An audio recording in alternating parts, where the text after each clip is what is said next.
President John Catanzaro joins us now live to talk about it. Thanks for being with us. Good morning. So let's ask, when people hear this story, they wonder, someone had to make a decision that this was the address that these officers should go to. Has that person been fired? Not that I'm aware of, but again, from what I understand, it was bad information. Basically, the confidential informant pointed out the wrong house. Right building, wrong house. Well, do you agree that the police department's search warrant policies needs reform? You can never have too many checks and double checks. I'll give you that. But the sad part is the mayor is throwing the police under the bus yet again to distract from her failures. She called for the resignation of the lead attorney. Why didn't she just outright fire him? She couldn't wait to get in front of microphones and cameras when the Bobby Rush nonsense happened and call for every officer to be fired. She couldn't wait to get in front of cameras and call for officers to be fired during the riots who were just doing nothing more than defending themselves under the most atrocious working conditions. She could easily fire anybody and everybody, including people in her inner circle who were aware of this video and made efforts to suppress the video, but she isn't doing anything except going after the police yet again and distracting from her failures as a leader. We have heard that the police that we saw on that video who did the raid have been put on desk duty. Is that a proper punishment? What was your reaction when you saw that video? It is disturbing. Listen, it's hard to watch, but I've said it before. This isn't the first time an unclothed person has been at a location during a warrant. It never looks good sometimes doing police work. That's just a sad reality. It's hard to watch. I'll give you that.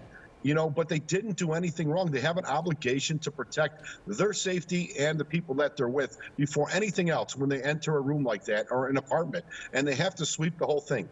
Could they have gotten under the blanket a little bit sooner? Sure, but there was nothing malicious about the police action in that video. But yet again, she's throwing red meat to the squeaky wheels who want to call about police, police, police. And here you go. Here's another example of police being wrong when they're not. There was nothing wrong with that warrant except the bad information they got from a confidential informant. But that's a big deal, isn't it, when they're going to a wrong house and the person's telling you you're at the wrong house? What is the procedure? How does that get fixed?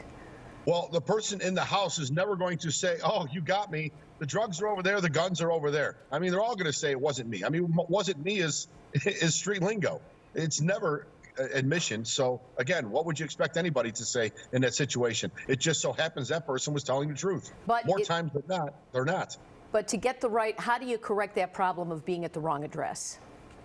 Well, again, I guess you have to do a better job of verifying the information. I don't know.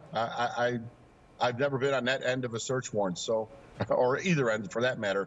But again, that's something they're going to work out.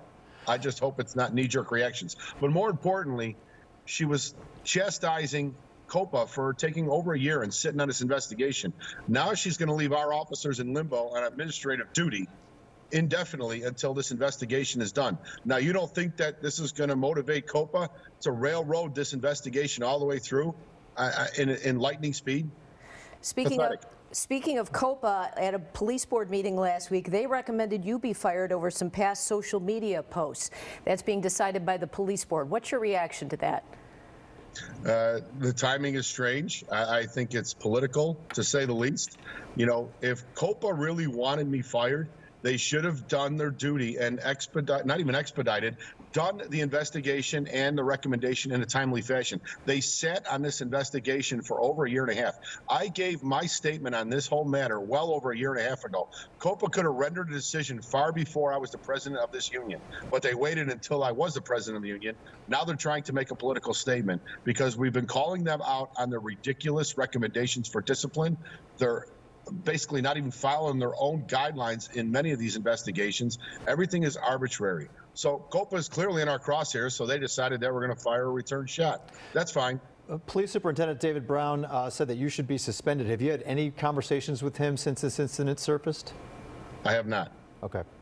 All right. John Catanzaro, we appreciate you joining us this morning. Thank you, John. Thank you. Have a good morning. Merry Christmas. All right. We're moving on to other news now.